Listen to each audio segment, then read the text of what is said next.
have the information they need to push back on the bureaucracy.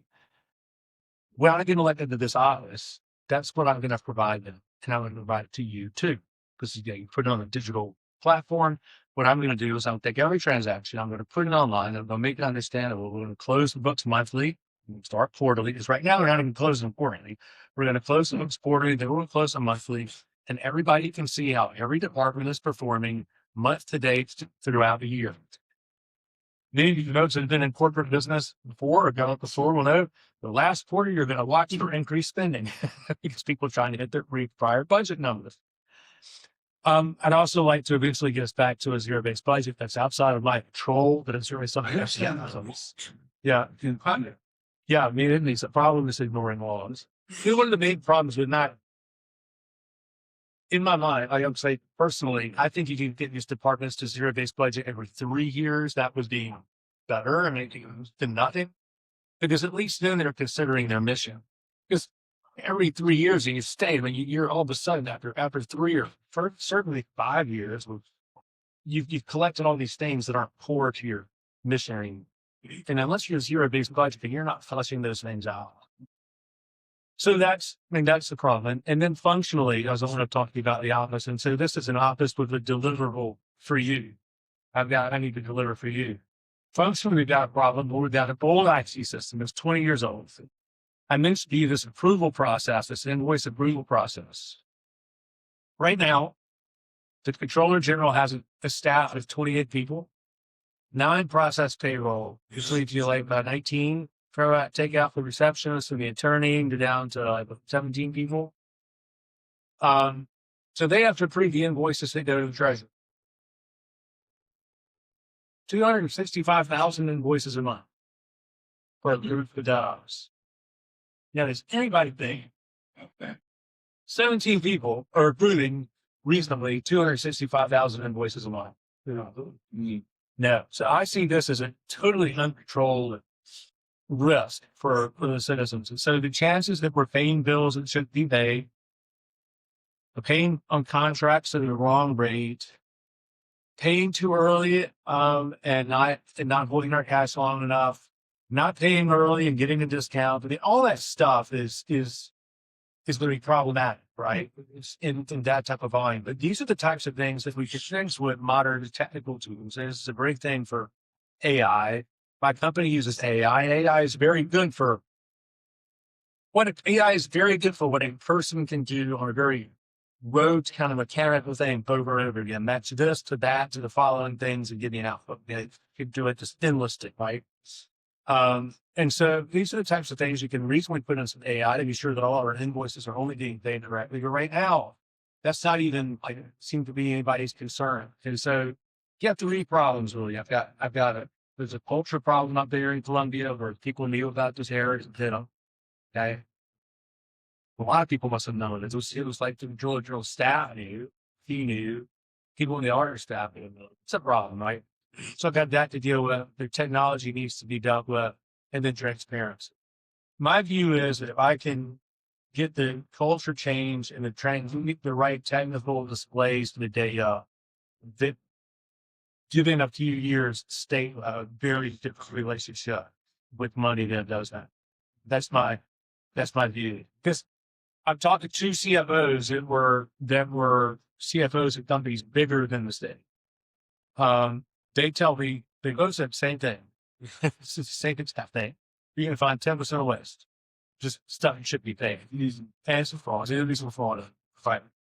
And they say you're going to find another 20% of money that's being just totally misspent. I mean, it's not being illegally spent. It's not being, it's probably on something somebody likes, but if you're looking to move the ball forward, like infrastructure, this infrastructure in education, for whatever the legislature decides, this is not a place they'd be spending it. This is being spent on something one of those things we've always spent on it and keep doing it for a good reason. So you can reallocate on it. You're not going to be able to see those things where you can reallocate until you get access to good financials. And so in the end, I'm traveling the state, pitching everybody, we should see where our money goes and we should have this financials, which does speak to those. But I've got it. But then they said, well, actually, I don't get much pushback anymore. So it's this. Yes. So don't be shocked. doing. They earmark money for groups and organizations outside the state. Yeah. Yeah. I'd be shocked. You know, look, this is the thing about the reason that I learned. I sometimes I got more upon democratizing the data. I can put a spotlight on these things, right? I can't be a one man crusade, right? And I'll do it. And I'm happy to just say, look, this seems questionable to me, but it's going to be up to everybody around here to talk to the representatives of us, right? I can just make information available. And so, but I think that's what we don't have right now. We don't know where to spend our energy because everything's unclear. Yeah. But I agree. I think that I've heard a lot of people tell me Culture they call money hungry. yeah, I've heard a lot of people tell me that. Yeah. It's called money. Yeah. I can tell you that I would have been like, I just know the way that I am. I think that Minnesota fraud story came out 2 days before Christmas. I guarantee you, like, Christmas morning, when us with packages, Christmas Day, I would have been in the office being sure we didn't have a lot of payments going to the same address. I wouldn't let that get happen. I'd be like saying, oh man, I gotta find this out now. And so, because that would have really bothered me. I've not heard anything out of Columbia about, hey, we've seen what's happening, and Yeah. we're double checking to be sure it's not happening here. I mean, maybe y'all at CJ or anything. Unless something is. Like, it seems obvious, right? You would look into that, but I haven't heard anything about it. Maybe it's happening. I don't know. I've not been in on that. Yeah. Earlier last year, we saw a successful businessman go into the federal government and find all kinds of ways and bring it to light. So it sounds like you're one to do the state. Is your mustache going to help you get it to set up? And can you tell us a little bit more about the mustache? When you think it, I think it's always for a wider mustache. Yes. And also, when you show up in an office, people will know this is time to get real about answers, right? So it does, yeah, it does. It will become a trademark of, oddly enough, it's never, when I was a child, I never thought I would have a mustache that was going to be the trademark of, strong accounting standards, but that's where it might be. What is, ma'am? How long would your term be? Sorry, ma'am. How long would your term be? 4 years. 4 years. And I think I'm doing like that 4 years. I literally do. I think a few things. Part of it is not hiring really good people because this office needs to be rebuilt. It just needs to be stripped down and rebuilt. I've done that as a business. But I think we need fresh people in there with fresh energy.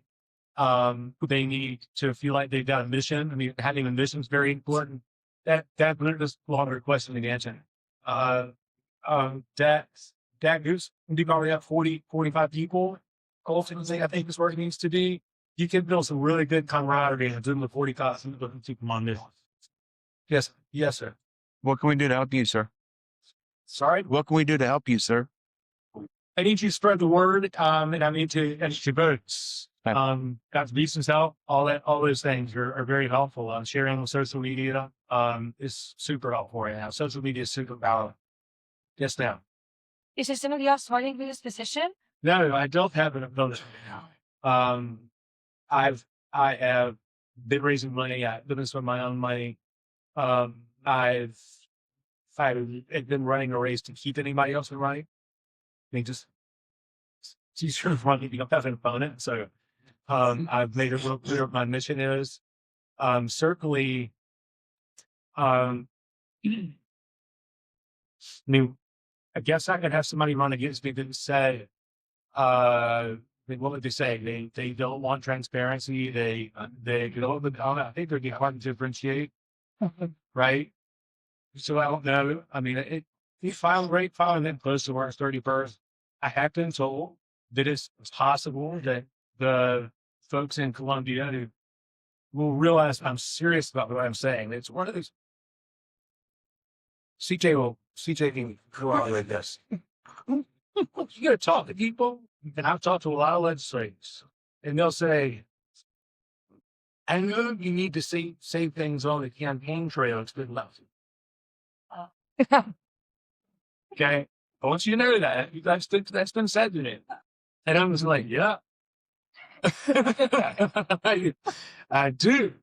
What I don't follow up with is like, and I need it. And he said, it's like, you just keep learning things, right? But I mean, like, this is super straightforward. And like, here's, and I'm not sharing with you my personal view on things. Like, run for Congress.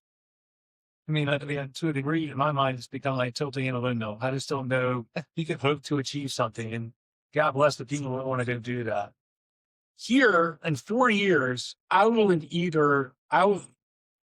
go through this battle with y'all. You will know every step of the way that's going on because I write Substack posts, and there's going to be a lot of information about what it's like to be elected controller general at an office that's just imploded and you've got to go turn around, right? This is what we're doing. It's a great story. I mean, really. And so I'll be sharing that with y'all. And either in 4 years, we will have this or not. You will know if we don't, we'll know why we don't. And if we do, we're going to be doing displays up here and I'll be showing you how it works. What's that? And I think that's my goal. I mean, I've been really encouraged about a bunch of 2 weeks ago, I had a bunch of young guys who had been very successful in their tech businesses called me up and invited me to meet with them. They want to get involved in the transparency, right? And just so we're really having like a lot of details about this because this is your money. One of the things you got to be sure we have is clean data before you put it online, right? So this, years ago in my first computer classes, we had this thing called Yido. You know, that's garbage in, garbage out. So if we don't have good data and we put it online, that would be helpful. So we got to be sure the data is clean, get it online. And one of my discussions with the legislators I spoke to, this is going to be a new world for them. And it's been great for them. I mean, talk about like on your phone, see where people are on their monthly budget. And so that's going to be powerful. And it's going to hold, then it may be for like the bureaucrats around the offices. Then possibly. Yes. Do you know now that FASCO and how are they going to keep you from running? Because that would always find out that you're going to clamp down on the spot. They're all going to come on you. And just somebody will run and they'll have every recommendation from everybody that's crooked and stay nice. Yeah, I do that in the FASCO. I like it.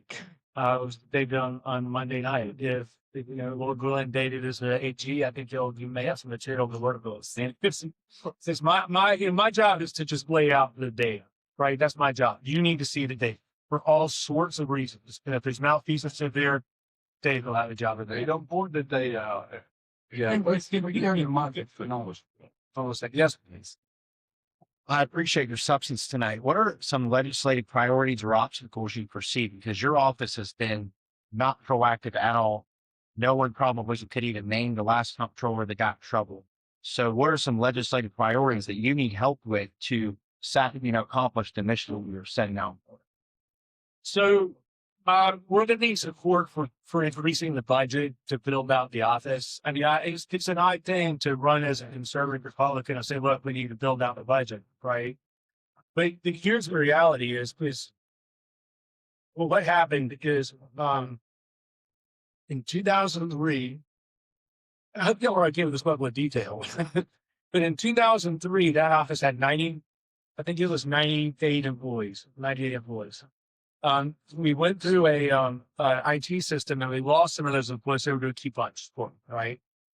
But now the office was down to 28 in 2003. So it was down to 28 people. And Richard Etcher, who was the last controller, was asked about this. Now the treasurer's office is 2/3 bigger. Okay. They were asked, like, why do you not need more staff? And what he would say is, I'm a small government guy. I want to do more with less. This doesn't make any sense to me. I mean, it's like saying I'm a small government guy, so I'm the police chief of Somerville, so I'm just going to have 3 years. It doesn't make sense. And your accountants and the accountants we have at the state be passionate about being sure that we're good stewards of tax dollars, that things are booked accordingly. I mean, like, this is important. This is like fundamental. I mean, taxing and managing accounts is fundamental to the operation of the state government. To not have enough accountants to be sure it's being done correctly opens and it increases a large amount of risk. So that's how I see it. So I think what I'm going to need is support for building out that office and hiring the right talent. And I have been, I've spoken to several legislators about it. I think we might have some concerns about salary bands and other things, but that office needs to be rebuilt with good talent that we can trust, and the right culture, right culture. So I think legislatively, it's going to be some funding to build out the office and make it right. This one. So if you find expenditures that are questionable, isn't it job to expose it? Yes. And what's the example of how you do that? So the warrant process, I can't. So the budget is law.